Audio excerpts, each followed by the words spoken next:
Bonjour et bienvenue dans le Geekement Correct, on est heureux de vous retrouver... Attends, j'ai un doute. T'as une vanne là pour le lancement? C'est pas mon émission, hein. Non mais j'ai rien prévu, le community manager il m'a pas écrit ma vanne. Annonce le sommaire.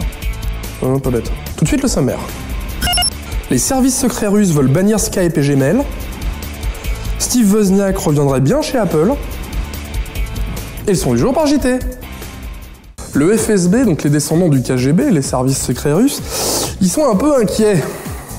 Et oui, parce qu'il y a de plus en plus de Russes qui utilisent Skype, Gmail et Hotmail. Tu veux dire de plus en plus de Russes qui utilisent Internet, tout simplement. Qui utilisent des services chiffrés étrangers. C'est-à-dire pas local, pas russe quoi, en gros.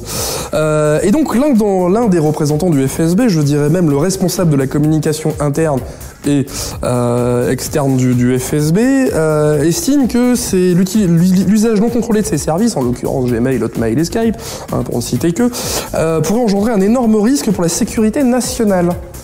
Ils aiment bien ça les Russes, hein. Ouais.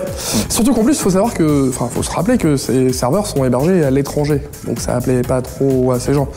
Et qu'en plus, les technologies de chiffrement utilisées sont des technologies souvent propriétaires ou contrôlées par ceux qui l'installent, donc à savoir Google, Microsoft et donc Skype en l'occurrence. Car ce sont des Américains. Ce sont des Américains, tout à fait. Et ça ne leur plaît pas.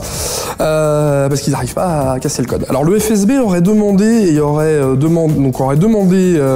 serait en passe de proposer au gouvernement de Dmitri Medvedev, comme on dit, le grand patron russe. Qui a une tête d'agent déjà. Oui, qui a une tête d'agent déjà. Voilà. Oui, je crois qu'il est en plus c'est un ancien. De bannir l'accès à ces services. Sauf que il y a quand même beaucoup de Russes qui l'utilisent et puis bon, c'est pas super fair-play. Alors sous caution de sécurité nationale, on va encore nous faire dire plein de choses. Mais sauf que entre-temps, le Kremlin a dit mais non, on n'est pas d'accord. De quoi? De couper? On n'est pas d'accord, on n'est pas d'accord de couper. Bon, tout ça pour dire que le pauvre chouchou du FSB, il peut pas casser le protocole de chiffrement comme il veut et il peut pas lire les mails de tout le monde. Voilà, ça l'emmerde un peu. Je vais le plaindre, tiens. C'est un voyeur. Steve Wozniak, l'un des deux fondateurs d'Apple, bon, il y avait deux Steve. Il y en avait un qui était le geek et l'autre qui était l'évangéliste, marketeur, visionnaire. Donc il y en a un, c'était Steve Wozniak, appelé Woz, et Steve Jobs. D'accord. Ça va? Oui, non, c'est très bien. Non, parce qu'avec deux Steve, tu vas te perdre, toi. Tu vois bien de qui je parle. Là, je parle de Wozniak. Oh, ça se paiera, t'inquiète pas. Voilà, donc comme je disais, c'était le plus geek des deux, et récemment, il a déclaré à Reuters, lors d'une conférence au sujet d'SQL, qui n'avait rien à voir avec Apple, et rien à voir avec mon propos en l'occurrence. SQL? Alors, SQL, c'est un langage de programmation pour récupérer des informations dans une base de données. Mais je pense que à partir déjà le mot langage, je t'ai perdu.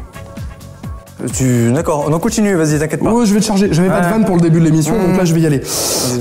Et donc il s'est déclaré prêt, si on le rappelait, c'est un peu à la présidentielle quoi, de revenir chez Apple, parce qu'il en est parti. Il est parti, ouais.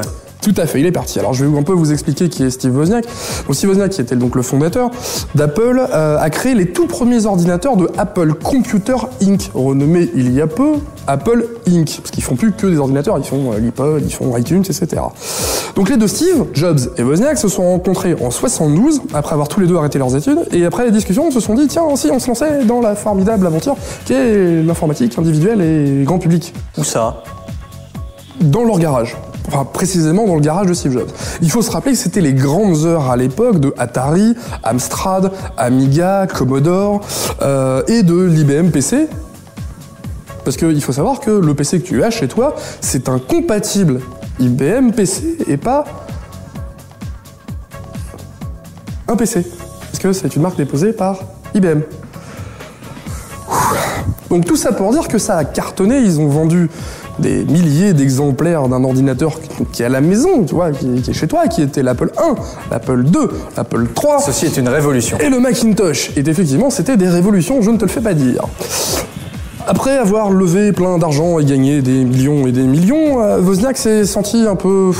Pousser des ailes? Non, c'est chiant de travailler. Donc il s'est dit, je vais reprendre mes études, qu'il avait arrêté plus tôt, et puis il va s'occuper de sa famille, qui venait juste de fonder. Et donc il en est parti au début 80. D'ailleurs, Steve Jobs l'a suivi juste après, sauf que lui, officiellement, il est parti, mais il s'est un peu fait dégager. parce que le nouveau board, non, pas tout de suite, je t'ai déjà cassé une patte tout à l'heure, le nouveau board en fait d'Apple l'empêchait un peu d'être lui-même, c'est-à-dire le visionnaire et de révolutionner le monde, comme on dit. Mais Steve Jobs d'ailleurs est revenu à la fin des années 90, c'est d'ailleurs ce qui fait que Apple maintenant va mieux, parce que ils étaient un peu partis dans tous les sens. Tout ça pour dire que Woz, c'est un peu ce que, voilà, c'est un peu un des gourous d'Apple, voilà. C'est-à-dire que autant autant Jobs était le visionnaire et le marketeur, autant Wozniak c'était le techos qui permettait que, alors je vais pas vous montrer celui-là parce que c'est pas un Apple iPad, mais voilà, qui a été visionnaire et qui a dit, moi techniquement je vais vous dire comment ça marche. Donc voilà, et il s'est dit prêt à revenir si on l'appelait, il a même plein d'idées pour Apple, et il trouve que la firme c'est en train de s'enfermer, qu'elle devrait s'ouvrir, et il gage même qu'elle gagnerait peut-être plus d'argent, en tout cas qu'elle n'en perdrait pas.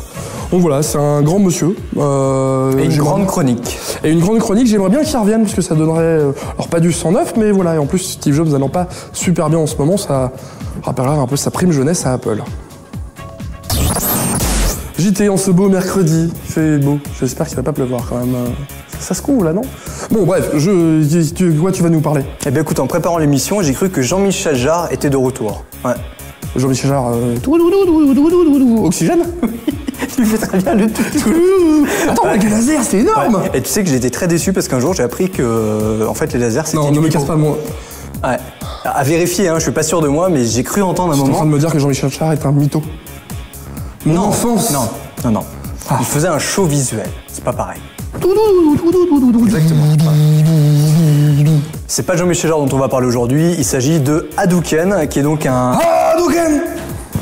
Et tu déconnes, mais oui, leur nom vient de Street Fighter, exactement. Je dis pas que des conneries. Non, je sais. Hadouken! Je ne permettrai pas ça, voyons. Hadouken, donc c'est... Hadouken! Je sais, Hadouken? Hadouken! Ça marche aussi vachement bien avec Kamehameha. Ouais.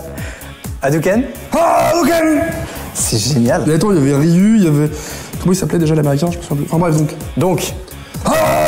C'est un groupe qui a été formé en 2006. Alors côté style musical, c'est un peu hybride entre rock, techno... Ça va être très dur. Entre rock, donc, techno et rap. C'est un peu comme si ils étaient diffusés aujourd'hui sur FG, Skyrock et Le Move. On va trouver quelque chose semblable à ça. Ouais, Hadouken, c'est ça. Ouais. Bon. Bref, Hadouken, c'est déjà 2 albums... Hadouken! Je vais juste vérifier quelque chose. Bonjour. Hadouken! Ah d'accord, je vais juste vérifier ça, très bien. 2 albums donc déjà produits, une identité geek bien définie. Hadouken! Que ce soit dans leur clip par exemple pour Mecha Love, qui met en scène une baston futuriste à travers un manga. Ou même aussi dans le titre d'aujourd'hui que vous allez voir juste après. Les geeks aussi dans leurs apparitions, puisqu'ils étaient récemment à Londres au salon d'ouverture et de lancement de la Nintendo 3DS. Tu vois? Hadouken! Alors, c'est la fini ta chronique? Ils sont puissants. Aujourd'hui, Hadouken. De la basse percutante, c'est Hadouken. Le titre, ça s'appelle Oxygène. Moi, je vous dis avant. Comme Jean-Michel Jarre. Ouais. Hadouken!